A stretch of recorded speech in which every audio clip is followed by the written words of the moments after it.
আসসালামু আলাইকুম ওয়া রাহমাতুল্লাহি ওয়া বারাকাতুহু। সুপ্রিয় শিক্ষার্থীবৃন্দ, আশা করি তোমরা সবাই ভালো আছো। এসএসসি মডেল টেস্ট 2026 এর ধারাবাহিক প্রশ্নপত্র সমাধানের পঞ্চম পর্বে তোমাদেরকে স্বাগতম। আজকের ভিডিওতে আমরা ধারাবাহিক মডেল টেস্টের পঞ্চম মডেল টেস্টের প্রশ্ন সমাধান করব। দেখো, প্রশ্নের এক্সাম কোড ছিল 26MT05। পরীক্ষা হয়েছে 17-10-2025। ফুল মার্কস ছিল 25 আর সময় ছিল 1 ঘন্টা। মূলত এই প্রশ্নে প্রথম এবং দ্বিতীয় অধ্যায়ের সিকিউ প্রশ্নের উপর পরীক্ষা হয়েছে। এখানে বাড়তি কিছু ছিল, সংক্ষিপ্ত প্রশ্ন ছিল, মানে সংক্ষিপ্ত প্রশ্ন ক বিভাগে ছিল হলো 5টি সংক্ষিপ্ত প্রশ্ন 5 নম্বর, আর খ বিভাগে 2টো সৃজনশীল প্রশ্ন ছিল। ওকে, চলো আমরা ধারাবাহিকভাবে প্রশ্নগুলো সমাধান করি। দেখো, প্রথম প্রশ্নটা ছিল মৌলিক রাশি কাকে বলে। হ্যাঁ, তো আমরা জানি যে সকল রাশি স্বাধীন বা নিরপেক্ষ, অর্থাৎ অন্য রাশির উপর নির্ভর করে না এবং বরং অন্য রাশি এদের উপর নির্ভর করে, তাদেরকে মৌলিক রাশি বলা হয়। আমরা জানি যে ভৌত রাশিগুলোর মধ্যে 7টা রাশি রয়েছে মৌলিক রাশি। রাশিগুলো অন্য রাশির উপর নির্ভর করে না, বরং অন্য রাশিগুলোই এদের উপর নির্ভর করে। দেখো, ক বিভাগের 2 নম্বর প্রশ্নটা কি বলছে, স্ক্রু গজের পিচ কাকে বলে। স্ক্রু গজের বৃত্তাকার স্কেলটিকে সম্পূর্ণ একবার ঘোরালে রৈখিক স্কেল বরাবর যে সরণ ঘটে তাকে স্ক্রু গজের পিচ বলে। এটা সম্পর্কে আগেও বিস্তারিত আলোচনা করা হয়েছে, আশা করি বুঝতে পারছো। দেখো, ক বিভাগের 3 নম্বর প্রশ্নে কি বলছে, ন্যূনাঙ্ক কাকে বলা হয়। স্ক্রু গজের বৃত্তাকার স্কেলের ক্ষুদ্রতম এক ঘর ঘুরালে রৈখিক স্কেল বরাবর যে সরণ ঘটে তাকে ন্যূনাঙ্ক বা লঘিষ্ঠ ঘূর্ণন বলে। ক্ষুদ্রতম এক ঘর বলতে কি, আমাদের অনেক স্কেলগুলো ক্ষুদ্র ক্ষুদ্র 100টা ভাগ করা থাকে, কোনো কোনো স্কেলে ক্ষুদ্র ক্ষুদ্র 50টা ভাগ করা থাকে। ওই ক্ষুদ্র একটা ঘর ঘুরালে যতটুকু সরণ ঘটে তাকে কি বলা হয়, ন্যূনাঙ্ক বলে। আশা করি বুঝতে পারছো। দেখো, ক বিভাগের 4 নম্বর প্রশ্ন কি বললো, গড় বেগ কাকে বলে। কোনো বস্তু যদি সুষম দ্রুতিতে না চলে তাহলে তার অতিক্রান্ত মোট দূরত্বকে সময় দিয়ে ভাগ করলে গড়ে প্রতি একক সময়ে যে অতিক্রান্ত দূরত্ব পাওয়া যায় তাকে মূলত গড় বেগ বলে। এটা ক্লাসে এই বিষয়ে বিস্তারিত আলোচনা করা হয়েছে, আশা করি বুঝতে পারছো। দেখো, ক বিভাগের 5 নম্বর প্রশ্ন কি বললো, ঘূর্ণন গতি কাকে বলে। কোনো নির্দিষ্ট বিন্দু বা রেখাকে কেন্দ্র করে ঘূর্ণায়মান কোনো বস্তুর গতিকে ঘূর্ণন গতি বলা হয়। দেখো, খ বিভাগে 2টি সৃজনশীল প্রশ্ন ছিল, তার মধ্যে একটি সৃজনশীল প্রশ্নের উদ্দীপক এখানে লেখা আছে। সংক্ষিপ্ত প্রশ্নটার জন্য আমাদের আপাতত উদ্দীপক না পড়লে হচ্ছে। দেখো, সংক্ষিপ্ত প্রশ্ন আকারে কি দেওয়া ছিল, পরিমাপের একক কাকে বলা হয়। যে সকল আদর্শ মানের সাথে তুলনা করে কোনো ভৌত রাশিগুলোর পরিমাপ করা হয় তাদেরকে পরিমাপের একক বলা হয়। দেখো, খ বিভাগের প্রথম প্রশ্নের খ নম্বরটাতে কি বলছে, বৃত্তাকার পথে সমদ্রুতিতে চলমান বস্তুর ত্বরণ থাকে কেন, ব্যাখ্যা করো। তো আমরা এখানে বিস্তারিত আলোচনা করা আছে, সুন্দর করে প্রশ্নটাকে উপস্থাপন করা হয়েছে। তো আমরা একটু এখান থেকে পড়ে নিই। কোনো বস্তু বৃত্তাকার পথে চলার সময় যদি এর বেগের মানের কোনো পরিবর্তন না হয় তাহলে বস্তুটির গতিকে সুষম বৃত্তাকার গতি বলে। আমরা জানি কোনো বস্তুর বেগের পরিবর্তন হলে বেগ পরিবর্তনের হারকে ত্বরণ বলা হয়। সুষম বৃত্তাকার গতির ক্ষেত্রে বেগের মানের কোনো পরিবর্তন হয় না কিন্তু। হ্যাঁ, কিন্তু সুষম বৃত্তাকার গতির ক্ষেত্রে ত্বরণ থাকার কথা না সেক্ষেত্রে, কারণ আমরা জানি বেগের মান পরিবর্তন না হলে ত্বরণ থাকার কথা না। কিন্তু বেগ একটা কী রাশি, ভেক্টর রাশি। বেগের মান ও দিক উভয়ই আছে কিন্তু, তাহলে মান পরিবর্তন না হলেও এক্ষেত্রে কিন্তু দিকের পরিবর্তন হচ্ছে, তাই না। তাহলে সুষম বৃত্তাকার গতিতে বেগের মানে কোনো পরিবর্তন না হলেও এর দিক প্রতিনিয়ত পরিবর্তিত হয়। যেহেতু বেগের দিক পরিবর্তিত হয় তাই বেগের পরিবর্তন হয়, আর বেগের পরিবর্তন হলে অবশ্যই ত্বরণ থাকবে। তাই সুষম বৃত্তাকার গতিতে বেগের মান অপরিবর্তিত থাকলেও ত্বরণ থাকে। এই ত্বরণের দিক বৃত্তাকার পথের ব্যাসার্ধ বরাবর কেন্দ্রের দিকে থাকে। দেখো, এই যে একটা বস্তু, ঘূর্ণায়মান বস্তু, পাশে চিত্র দেওয়া আছে, এই কিন্তু সবসময় তার বেগের মান যদি ঠিক থাকে, ধরে নাও এখানে বেগ 10 মিটার পার সেকেন্ড, এখানে বেগের মান 10 মিটার পার সেকেন্ড, এখানেও বেগের মান 10 মিটার পার সেকেন্ড, এখানেও বেগের মান 10 মিটার পার সেকেন্ড, বেগের মান ঠিক আছে, কিন্তু দেখো ডিরেকশন চেঞ্জ হচ্ছে। এইখানে এই পয়েন্টে এসে বেগের দিক হলো এইদিকে, এই পয়েন্টে এসে বেগের দিকে এইদিকে, এই পয়েন্টে এসে বেগের দিকে এইদিকে, এই পয়েন্টে এসে বেগের দিকটা এইদিকে। সুতরাং যেহেতু বেগের দিক পরিবর্তন হচ্ছে তাই অবশ্যই বেগটা পরিবর্তন হয়ে যাবে, তাই এক্ষেত্রে ত্বরণ থাকবে। আর ত্বরণটা হবে কোথায়, ত্বরণটা কোন বরাবর হবে, বৃত্তাকার পথের ব্যাসার্ধ বরাবর কেন্দ্রের দিকে। তাহলে বৃত্তাকার পথে যে ব্যাসার্ধ বরাবর, যেহেতু বল এদিকে পাওয়া যাবে তাই এটার ত্বরণটা পাওয়া যাবে এদিক বরাবর। ওকে, আশা করি বুঝতে পারছেন। দেখো, খ বিভাগের প্রথম প্রশ্নের গ নম্বর প্রশ্নটা থেকে বলছে, দেখো, একটি গাড়ি এই স্থির অবস্থান, আমরা একটু উদ্দীপকটা পড়ে নিই আগে। একটি গাড়ি স্থির অবস্থান থেকে 5 ms ইনভার্স 2 ত্বরণে চলতে শুরু করার সাথে সাথে 600 মিটার পেছন থেকে 10 ms ইনভার্স 1 আদিবেগ নিয়ে বি গাড়িটি এমনভাবে চলতে শুরু করে যাতে এটি 5th সেকেন্ডে 55 মিটার দূরত্ব অতিক্রম করতে পারে। তো এটা হলো আমাদের উদ্দীপক ছিল। প্রশ্ন কি বলছিল, গ নম্বরে, এই গাড়িটি 1 কিলোমিটার পথ অতিক্রম করার পর এর বেগ বি গাড়ির আদিবেগের কত গুণ হবে, গাণিতিকভাবে নির্ণয় করো। আমি ঘটনাটাকে একটু চিত্র এঁকে বোঝার চেষ্টা করি। ধরো যে এইখানটা একটা এ গাড়ি ছিল এখানটাতে, আর এর ঠিক পেছনে 600 মিটার পেছনে একটা গাড়ি ছিল, বি গাড়ি ছিল 600 মিটার পেছনে। ক্লিয়ার? তো এই গাড়িটা চলতে শুরু করছিল কিভাবে, স্থির অবস্থান থেকে চলছিল এটা একটা ত্বরণ নিয়ে। আর বি গাড়িটা চলা শুরু করছে, আগে একটা বেগ ছিল, এর আগে থেকে একটা বেগ ছিল, সেটা হলো 10 ms ইনভার্স 1। ওকে, আর এই গাড়িটা কিন্তু 0 ms ইনভার্স 1 বেগ নিয়ে চলতে আরম্ভ করছে, ত্বরণ ছিল একটা। ওকে, গণনা প্রশ্ন বলছে, এই গাড়িটি যখন 1 কিলোমিটার পথ অতিক্রম করার পরে এর যে বেগ হবে সেটা বি গাড়ির আদি বেগের কত গুণ হবে। আমাদের কাছে তথ্যগুলোতে কি আছে, এ গাড়ির আদিবেগ কিন্তু আছে ইউ এ, এটা আছে হলো তোমার 0 ms−1, আর ইউ বি মানে বি গাড়ির আদিবেগ আছে হলো 10 ms−1। তো এই গাড়ির জন্য ত্বরণ ছিল, এই গাড়ির ত্বরণ ছিল হলো তোমার 5 ms−2, আর এই গাড়িটা কত দূরত্ব অতিক্রম করার পরে বলছে 1 কিলোমিটার, তাহলে 1 কিলোমিটার দূরত্ব অর্থাৎ 1000 মিটার। ওকে, এই গাড়ির শেষ বেগ বের করতে চাই, তাহলে আমরা জানি V square equal U square plus 2as, ঠিক আছে। এটা কিন্তু আমরা আসলে এটা ভি এ বের করছি আসলে মূলত, মানে এই গাড়ির শেষ বেগ বের করছে 1 কিলোমিটার যাওয়ার পরে। তাহলে এটা ভি এ কী হবে, রুট ওভার, তা ইউর মান তো 0 ছিল, মানে ইউ এ কী ছিল, 0 ছিল, তা 0 হলে এখানে শুধু থাকবে 2as। তো আমরা এখানে যদি বলি 2a ছিল হলো তোমার 5, আর এখানে s ছিল হলো 1000 মিটার, এটা ক্যালকুলেশন করলে এখান থেকে পাবো হলো 100 ms−1। যে এ গাড়িটার শেষ বেগ হলো 100 ms−1 1 কিলোমিটার যাওয়ার পরে। কী বলছিল প্রশ্নে, যে বি গাড়ির আদি বেগের কত গুণ হবে, তাহলে আমরা বলতে পারি এ গাড়ির যে শেষ বেগ ভি এ আর বি গাড়ির যে আদি বেগ ইউ বি, এটা একটু ভাগ করতে চাই, তাহলে কত হচ্ছে, এখানে ভি এ ছিল হলো 100 ms−1, আর এটা ছিল বি গাড়ির ছিল আদি বেগ ছিল হলো 10 ms−1। তাহলে আমরা বলতে পারি V A divide by U B equal 10। আমরা বলতে পারি যে ভি এ ইকুয়াল 10 ইউবি। এখান থেকে বোঝা গেল যে এ গাড়িটা 1 কিলোমিটার যাওয়ার পরে যে শেষ বেগটা হবে সেটা হবে বি গাড়ির আদি বেগের 10 গুণ। ওকে, আশা করি বুঝতে পারছো।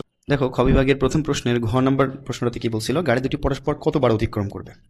তো আমাদের কাছে এরকম এই বিষয়টা ছিল যে এটা কিন্তু বি গাড়ি ছিল, তাই না, এটা বি গাড়ি ছিল পিছনে আর এই গাড়িটা ছিল হলো সামনে, এবং এদের মাঝখানে ডিস্টেন্স ছিল হলো 600 metre.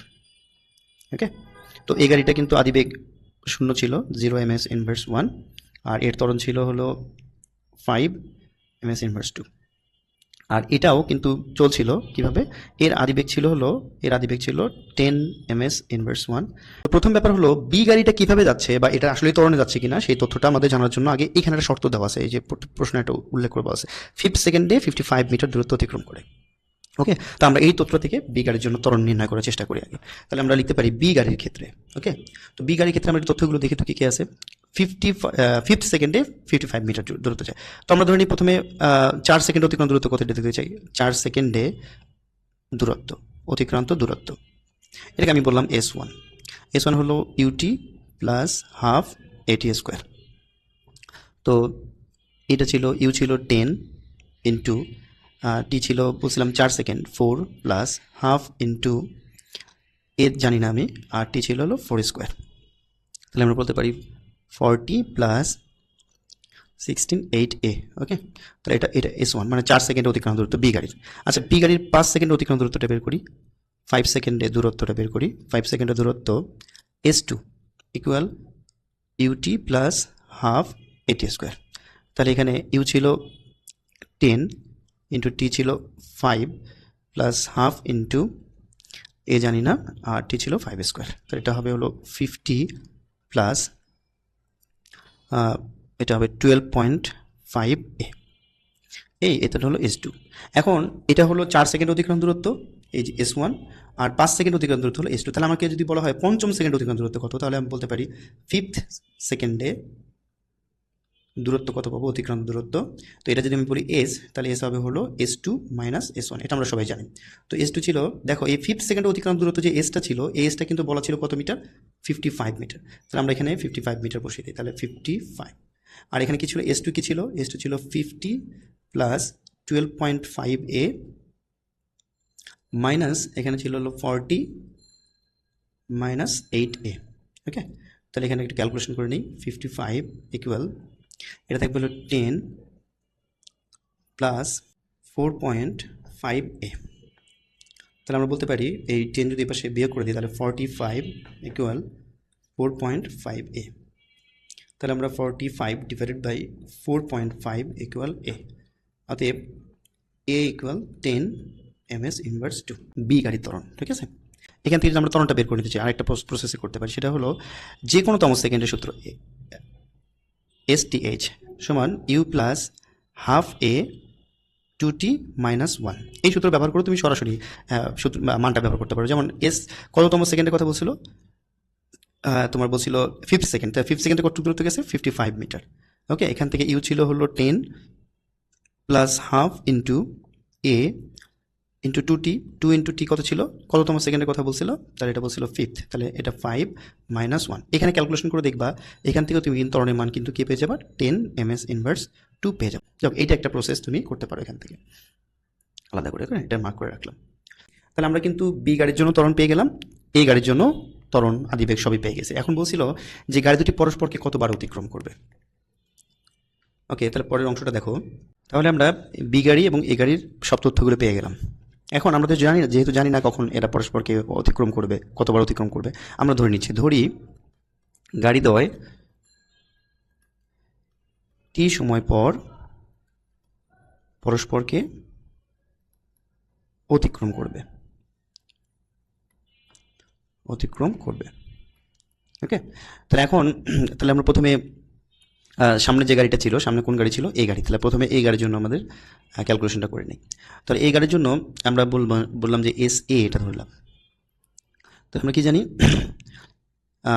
You A T plus half A A T square.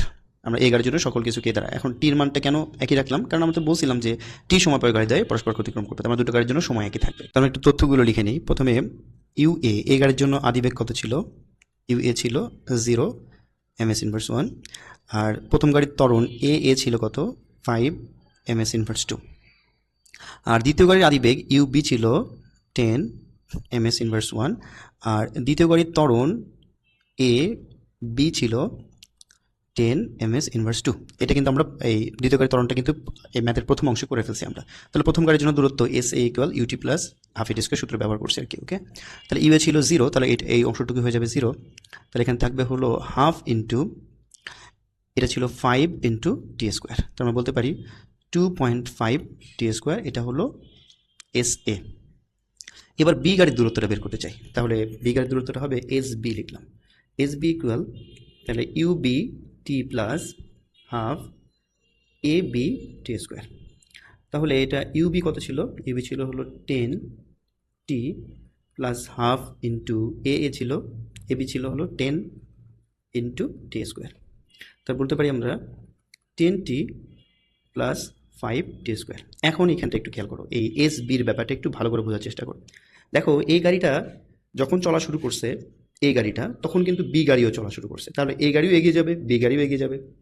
তো পরস্পরকে অতিক্রম করার সময় অবশ্যই বি গাড়ি যখন এখানে ছিল, যখন বি গাড়ি যখন এর অবস্থানে আসবে, একে তো এখানে পাবে না, তার মানে এই গাড়িটা এ আরেকটু সামনে চলে যাবে, তার মানে এও কিছুটা সামনে চলে যাবে।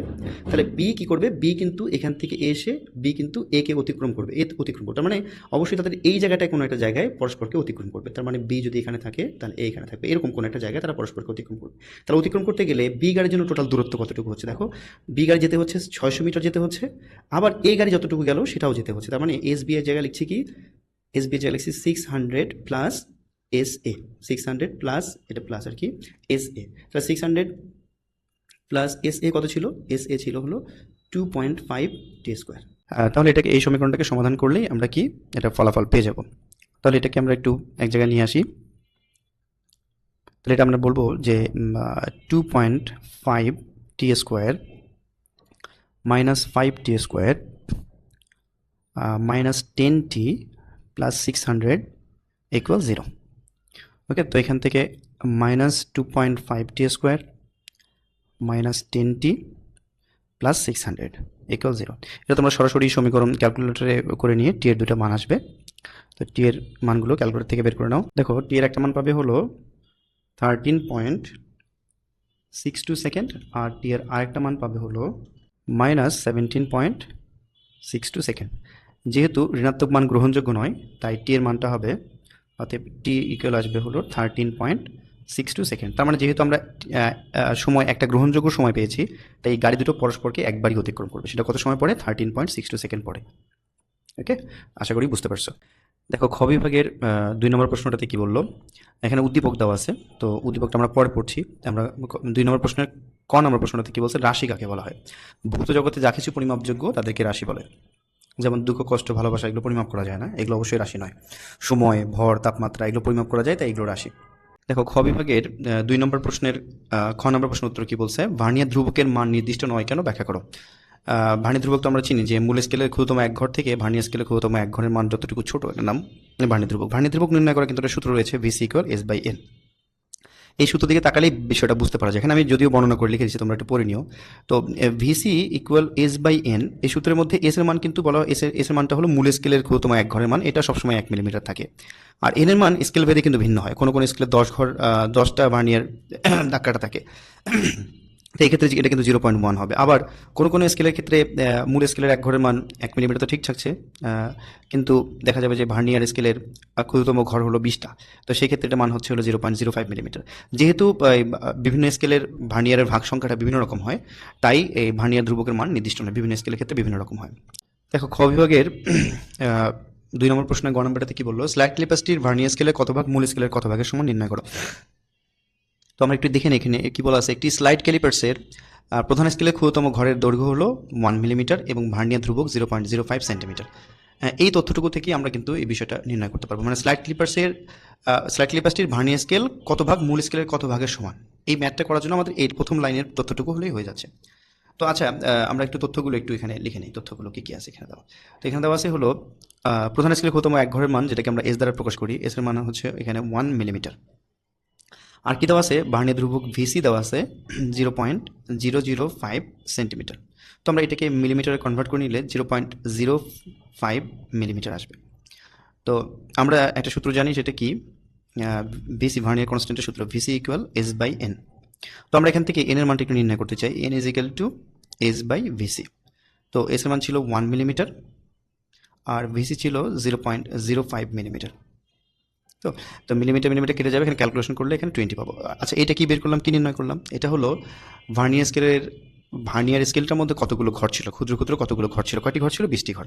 তো আমরা যদি এখন এই 20টি ঘরের মান বের করতে পারি, তাহলে এই প্রধান স্কেলের সাথে কত ঘরের সাথে মিলে আছে আমরা নির্ণয় করতে পারবো। তো ভিসি নির্ণয়, ভার্নিয়ার ধ্রুবক নির্ণয় একটা সূত্র কিন্তু রয়েছে। দেখো, ভিসিক্যাল মূল স্কেলের ক্ষুদ্রতম এক ঘরের মান থেকে ভার্নিয়ার স্কেলের ক্ষুদ্রতম এক ঘরের মান কতটুকু ছোট। তাহলে আমরা লিখলাম ভার্নিয়ার স্কেলের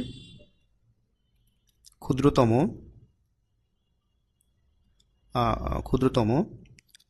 এক ভাগের মান, এটা ভিসি। তাহলে ভিসি ইকুয়াল কি, এস হলো মূল স্কেলের ক্ষুদ্রতম এক ভাগের মান, আর ভার্নিয়ার স্কেলের ক্ষুদ্রতম এক ভাগের মানে পার্থক্যের নামকেও কিন্তু ভিসি বলতে পারি। তো আমাদের উদ্দেশ্য হলো ভার্নিয়ার স্কেলের ক্ষুদ্রতম এক ভাগের মানটা বের করা। তাহলে আমরা লিখলাম, আবার লিখে ফেলছি, ভার্নিয়ার স্কেলের ক্ষুদ্রতম এক ভাগের মান সমান, এ পাশে কি ছিল, এস ছিল, এস মাইনাস ভিসি। তো আমরা এখান থেকে বলতে পারি এস এর মান ছিল 1 মিলিমিটার মাইনাস ভিসি ছিল হলো 0.05 মিলিমিটার। তো এখান থেকে বিয়োগ করলে 0.95 মিলিমিটার পেলাম। এটা কিন্তু কি পেলাম, ভার্নিয়ার স্কেলে ক্ষুদ্রতম এক ভাগের মান পেলাম 0.95 মিলিমিটার। তো আমাদের এখানে ভার্নিয়ার স্কেলে কতগুলো ক্ষুদ্রতম কত ভাগ বিশিষ্ট আমরা বের করে রাখছি, ক্ষুদ্রতম 20 ভাগ বিশিষ্ট। এখন আমরা বলতে পারি কি, অতএব সুতরাং লিখতে পারি ভার্নিয়ার স্কেলের ক্ষুদ্রতম 20টা ভাগের মান কত হবে, 20 ভাগের মান। তো 20 ভাগের মান হচ্ছে হলো তাহলে 20 into 0.95 millimetre equal to 19 millimetre. আচ্ছা, 19 মিলিমিটার অর্থ কি? 19 মিলিমিটার অর্থ হলো যে মূল স্কেলের, বলতে পারি না আমরা যে মূল স্কেলের 19 ভাগ, কারণ মূল স্কেলের প্রতি ভাগের মান কত, মূল স্কেলের প্রতি ভাগের মান ছিল 1 মিলিমিটার, তাহলে 19 মিলিমিটার মানে মূল স্কেলের 19 ভাগ। তার মানে আমরা বলতে পারলাম এটা কিন্তু উত্তর হয়ে গেছে যে ভার্নিয়ার স্কেলের ক্ষুদ্রতম 20 ভাগের মান হচ্ছে মূল স্কেলের ক্ষুদ্রতম 19 ভাগের সমান। দেখো খ বিভাগের ঘ নম্বর প্রশ্নটাতে কি বললো, এটা পড়ার জন্য আমি একটু উদ্দীপকটা পড়ে ফেলি। তাহলে সমান পুরুত্বের ঘনকাকৃতির একটি লোহার ফাঁপা বাক্সের বাইরের ও ভিতরের দৈর্ঘ্য যথাক্রমে L1 ও L2, স্লাইড ক্যালিপার্স দিয়ে L1 ও L2 পরিমাপের ক্ষেত্রে প্রধান স্কেল পার্ট যথাক্রমে 80 মিলিমিটার এবং 60 মিলিমিটার এবং ভার্নিয়ার সমাপতন 9.6। ওকে, বলছিল এক ঘন সেমি লোহার ভর 7.2 গ্রাম হলে বাক্সের লোহার ভর 2 কেজি হবে কিনা গাণিতিকভাবে বিশ্লেষণ করো। আচ্ছা, যে এই বক্সটার একটা এই লোহার পুরুত্ব সহকারে একটা মাপ আছে, যেটাকে বাইরের মাপ বলবো, আর লোহার পুরুত্ব বাদে একটা মাপ আছে, ভেতরের অংশটা রয়েছে। তাহলে আমরা যদি বাইরের আয়তন আর ভেতরের আয়তনটা বের করতে পারি, বের করে বিয়োগ করে দিই, তাহলে কিন্তু আমরা লোহার টোটাল আয়তনটুকু পেয়ে যাবো। এই তো এই কাজটাই মূলত আমরা এখানে করতে চাই। তাহলে তবে এইটা কিন্তু বাইরের মাপ আর ভেতরের মাপ যেটাই বের করি না কেন, এখানে কিন্তু আমাদের স্লাইড ক্লিপার দিয়ে নির্ণয় করা হয়েছে। তাহলে বাইরের এবং ভিতরের দৈর্ঘ্যটা নির্ণয় করেছে স্লাইড ক্লিপার সাহায্যে। তাহলে আমরা বাইরের দৈর্ঘ্য নির্ণয় করার ক্ষেত্রে একটু আলোচনা করি। বাইরের দৈর্ঘ্য, তো বাইরের দৈর্ঘ্য নির্ণয়ের ক্ষেত্রে আমাদের তথ্যগুলো কী কী ছিল? প্রধান স্কেল পার্ট ছিল, প্রধান স্কেল পার্ট এম ছিল 80 মিলিমিটার। তো সেক্ষেত্রে ভার্নিয়ার সমাপতন ভি ছিল 9, আর আমরা কিন্তু ভিসি নির্ণয় করে ফেলছি। এটা এখানে দিয়ে দেওয়া আছে 0.05, এটা 0.05 মিলিমিটার। আচ্ছা, এটাকে একটা কাজ করি, এটাকে সেন্টিমিটার বানালে সহজ হবে ম্যাথটা করতে, মানে ক্যালকুলেশনটা একটু কমবে আর কি। আচ্ছা, তো 80 মিলিমিটারকে আমরা সেন্টিমিটার বানাচ্ছি, তাহলে এটা হলো 8 সেন্টিমিটার। তাহলে এটাকে আমরা সেন্টিমিটার রেখে দিলাম, তাহলে এটা হলো 0.05 সেন্টিমিটার। তো এটা হলো বাইরের দৈর্ঘ্য মাপার ক্ষেত্রে। তাহলে বাইরের দৈর্ঘ্য যদি আমরা L1 দ্বারা প্রকাশ করতে বলছে, তাহলে L1 বাইরের দৈর্ঘ্য নির্ণয়ের ক্ষেত্রে স্লাইড ক্লিপাস দিয়ে আমরা কি জানি, তাহলে M plus V into V C, তাহলে এম এর মান ছিল এখানে 8 সেন্টিমিটার, প্লাস ভি ছিল হলো 9 ইন্টু ভিসি ছিল 0.05। টোটালটা আসবে হলো কোন এককে? সেন্টিমিটার এককে। ওকে, এটা একটু ক্যালকুলেটর থেকে মান বের করে নাও। এটা আসবে হলো 8.45 সেন্টিমিটার। এবার ভেতরের দৈর্ঘ্য নির্ণয়ের ক্ষেত্রে, আচ্ছা এটা দিয়ে আমরা কাজ করি। এবার তাহলে বাইরের আয়তনটা বের করে ফেলি। বাইরের আয়তনটা বের করলে, যেহেতু এটা ঘনক আকৃতি ছিল, তাহলে বাইরের আয়তন V1 equal 8.45 centimetre whole cube, তাই কি না? তো এটা হলো বাইরের আয়তন। তাহলে এটা ক্যালকুলেটর থেকে এটার মান পাবে 603.351 সেন্টিমিটার কিউব। এটা হলো বাইরের আয়তনের ক্ষেত্রে। ওকে, তো এবার আমরা ভেতরের আয়তন নির্ণয়ের ক্ষেত্রে দেখো, ভেতরের দৈর্ঘ্য আর কি, এটাকে বের করে ফেলি। ওকে, তো ভেতরের দৈর্ঘ্য নির্ণয়ের ক্ষেত্রে L2 বের করবো আমরা। L2 ইকুয়াল ছিল, সূত্র হলো M plus V into V C. তো ভেতরের দৈর্ঘ্য নির্ণয়ের জন্য তথ্যগুলো কী কী দেওয়া ছিল? তথ্য ছিল এম ছিল হলো তোমার 60 মিলিমিটার ইকুয়াল 6 সেন্টিমিটার। ওকে, এরপর ছিল ভার্নিয়ার সমাপতন ছিল হলো 6, আর ভার্নিয়ার ধ্রুবক তো আমরা জানি, ভার্নিয়ার ধ্রুবক ভিসি ইকুয়াল ছিল 0.05 সেন্টিমিটার। তো এটার মানগুলো বসিয়ে নিই। 6 প্লাস ভি ছিল 6 ইন্টু ভিসি ছিল হলো 0.05, তো এটা সেন্টিমিটার এককে আসবে। তো ক্যালকুলেটর থেকে আমরা একটা আয়তনটা বের করি, তাহলে পাচ্ছি 6.3 সেন্টিমিটার। এটা হলো ভেতরের দৈর্ঘ্য। তাহলে আমরা ভেতরের আয়তনটা বের করে ফেলি। তাহলে বাক্সের ভেতরের আয়তন,